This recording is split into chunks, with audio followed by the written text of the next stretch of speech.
Assalamualaikum warahmatullahi wabarakatuh. Selamat datang di channel CSIS, contoh skripsi ilmu sosial bersama saya Didi.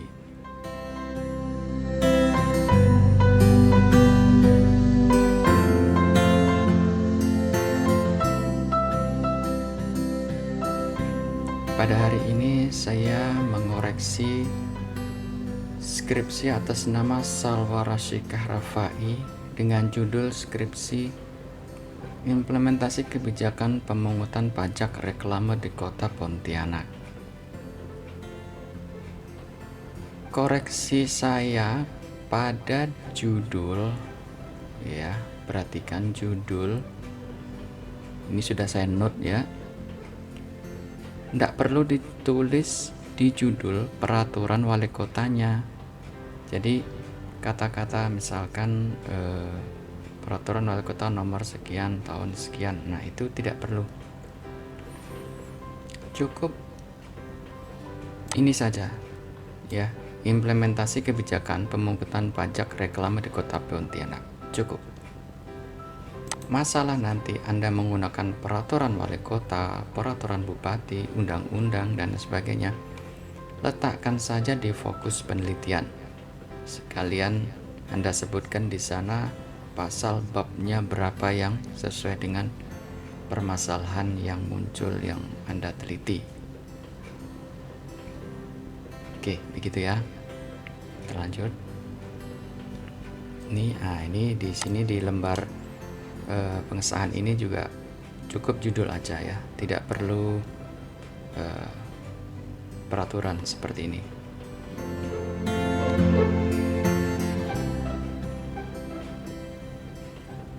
Terus kemudian saya lanjutkan. Nah, ini data-data yang ada di latar belakang ya. Jadi latar belakang itu berisi data, fakta, realita.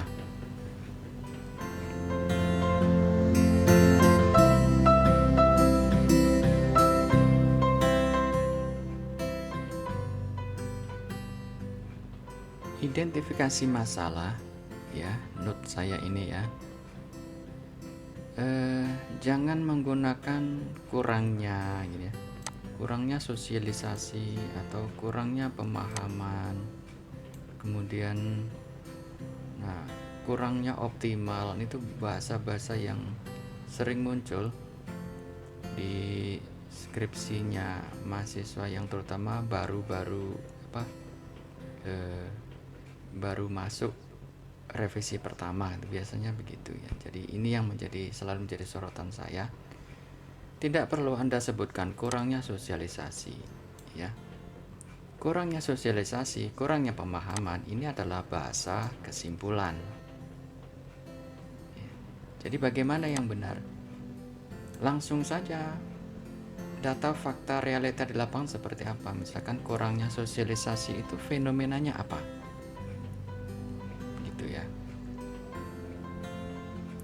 Lalu kemudian kurangnya paham, itu fenomenanya apa di lapangan ya, sesuai dengan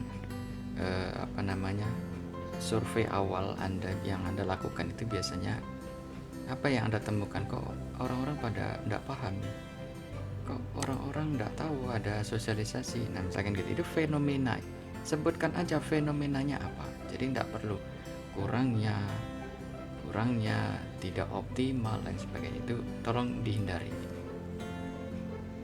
Oke, lalu kemudian difokus. Nah ini yang tadi seperti saya sarankan, sudah betul ya. Jadi fokusnya ini ada di peraturan wali kota nomor sekian ya, tentang ini, bab pasalnya ini membahas apa. Nah ini tolong dilengkapin ya, membahas apa. Jadi di bab 7 pasal 24 ini membahas apa, harus Anda sebutkan, karena itu yang akan menjadi fokus. Ini nanti akan berkaitan dengan pertanyaan penelitian. Nanti kita lanjut.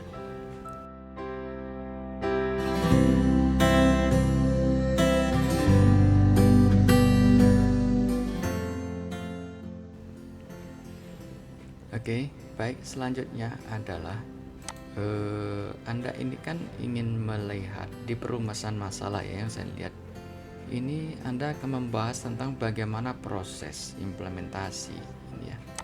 Bagaimana proses implementasi. Tapi di dalam tujuan Anda yang Anda pakai adalah faktor penyebab. Ini yang tidak sinkron. Ya. Kalau Anda berfokus kepada proses, ya nanti teorinya teori implementasi proses gitu. Kalau berkaitan dengan faktor itu nanti teorinya lain lagi. Oke ya, tolong dibuat konsisten ya. Oke, baik. Lalu selanjutnya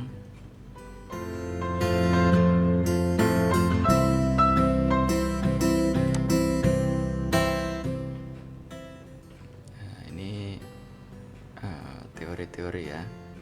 Teori-teori nanti Anda buat yang berkaitan saja dengan pembahasan yang akan Anda lakukan ya. Oke, baik. Jadi nanti ini tolong disesuaikan ya. Identifikasi ini nanti tidak usah perlu ini ya, minimnya, masih rendahnya ini. Oke, lalu kemudian ini output ya. Output itu berkaitan dengan solusi apa yang Anda tawarkan nanti setelah penelitian. Ya, ini kaitannya dengan tujuan penelitian. Nah, kalau tujuannya itu ingin melihat kaitannya dengan tujuan tujuan Anda apa ini, coba kita lihat ya di depan.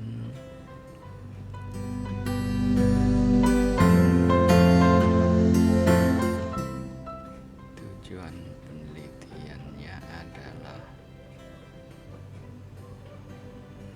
mengetahui proses implementasi ya.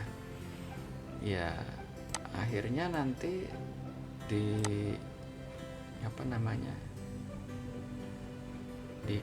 di outputnya itu juga harus mengarah kepada kalau proses ini berjalan dengan baik, lalu kemudian apa ya harapannya gitu ya. Itu adalah output yang akan Anda canangkan dari awal, itu yang akan terlaksana ya. Jadi itu mengandung kata-kata solusi apa ini sebenarnya yang ingin Anda tawarkan kepada pihak ketiga. Oke, baik. Selanjutnya, nah ini pertanyaan penelitian. Pertanyaan penelitian itu ya, di sini sebaiknya diawali dengan udah betul ini ya, tentang peraturan wali kota nomor sekian, tentang ini tolong dilengkapi lagi bab pasalnya berapa, lalu kemudian itu membahas apa bab pasal tersebut, sehingga nanti di pertanyaan penelitian itu sudah bukan lagi peraturan wali kota Pontianak nomor 45 tahun 2014 pasal 724 dalam organisasi. Ini kepanjangan karena di atas sudah ada keterangannya, maka di bawah cukup simpel aja. Bagaimana implementasi kebijakan pemungutan? Reklame. Perlu diperhalus ini bahasanya ya. Jadi aspek pertama misalkan tentang organisasi ya. Jadi pertanyaannya di sini bagaimana pengorganisasian dalam temanya di bab 7 pasal 24 ini apa? Dalam itu ya berkaitan dengan implementasi kebijakannya. Nah, jadi begitu pertanyaannya ya. Lalu kemudian bagaimana interpretasi ya tentang yang di pasal 7 bab 24 itu ya di kota Pontianak. Lalu kemudian bagaimana aplikasi dari tema pada bab 7 pasal 24 tersebut ya, yang diterapkan di kota Pontianak. Nah gitu. Jadi ada unsur teorinya ada unsur undang-undangnya atau peraturannya, dan ada unsur tempatnya. Oke, jadi itu ya. Terus kemudian, oke, kita geser ke bawah.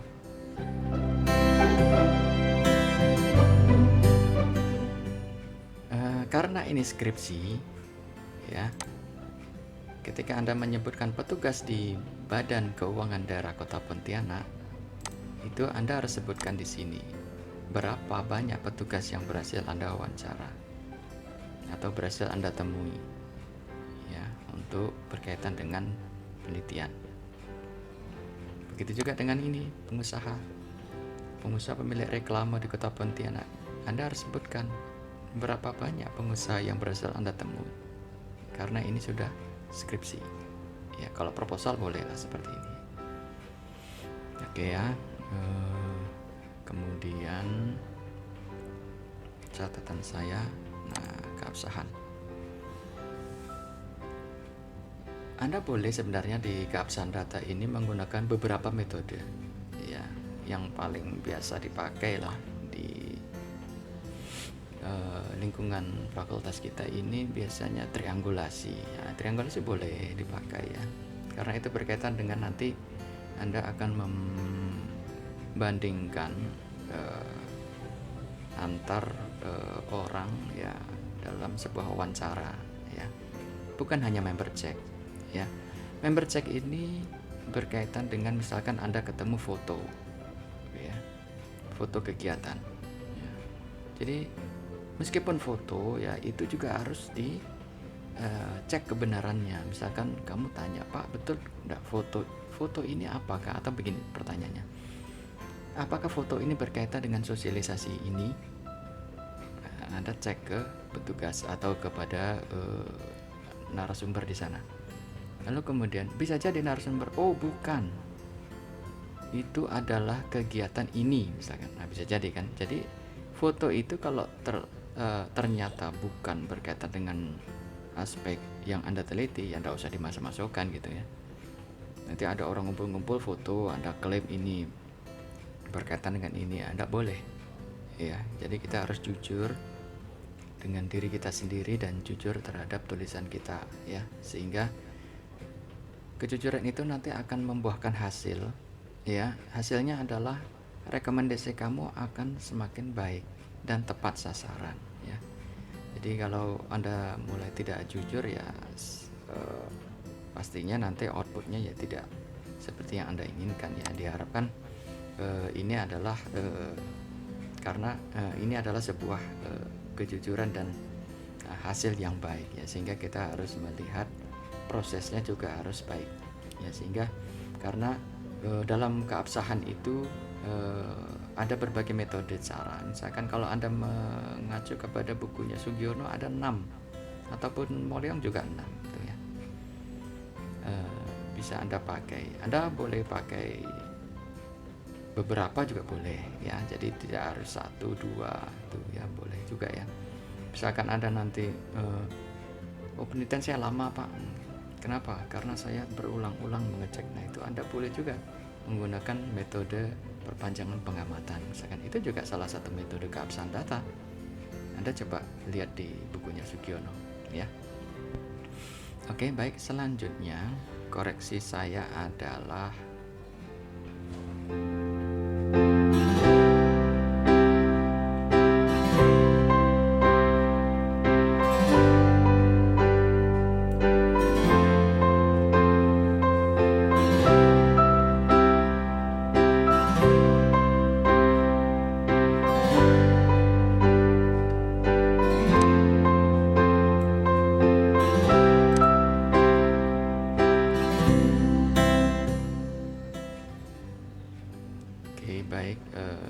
wawancaranya muncul ya, kemudian Anda bahas wawancaranya, lalu kemudian penutup.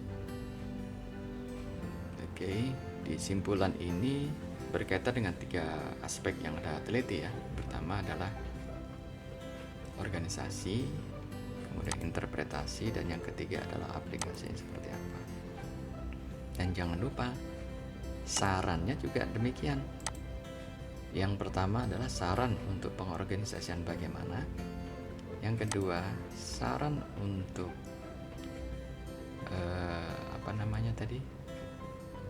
saran untuk interpretasi seperti apa, dan saran yang ketiga adalah saran untuk aplikasi apa. Gitu ya. Oke, jadi harus sesuai itu, baik simpulan maupun saran ya. Sarannya 3, simpulannya 3, sarannya juga 3 ya. Oke, lalu kemudian daftar pustaka ini tolong diurutkan ya, dari sesuai dengan abjad. Agustino ini harus di atas ini, Wahab, Widodo ini harus di bawah karena W. Oke, itu ini teman wawancaranya ya. Oke, udah bagus bikinnya sesuai dengan aspek organisasi, interpretasi, dan aplikasi. Oke, lalu kemudian dokumentasi foto ya. Oke, foto. Nah, ini sering ya. Foto itu yang Anda tampilkan, silakan tampilkan yang berkaitan dengan aspek. Misalkan aspek organisasi, apa yang Anda foto? Misalkan struktur organisasi, bisa gitu ya. Atau mungkin dalam pengorganisasian itu ada misalkan sosialisasi pemantapan kegiatan, ada foto kegiatannya itu ya. Dalam interpretasi juga begitu, model pelayanannya seperti apa misalkan ya. Kemudian dalam aplikasi juga begitu, bagaimana pelaksanaannya yang dilakukan, atau bagaimana apa yang dikerjakan atau apa yang dilakukan oleh misalkan orang-orang yang menunggu di sini ya, dalam prakteknya seperti apa, apakah antriannya berjubel atau bagaimana gitu ya. Apalagi sekarang berkaitan dengan pandemi ya, apakah ada rambu-rambunya, apakah menggunakan protokol kesehatan. Itu yang perlu Anda cermati juga ya. Oke, baik. Itu koreksi dari saya ya.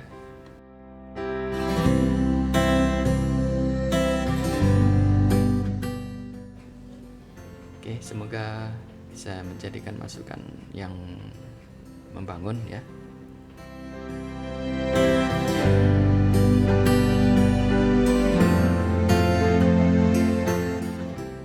Sampai ketemu lagi di video selanjutnya.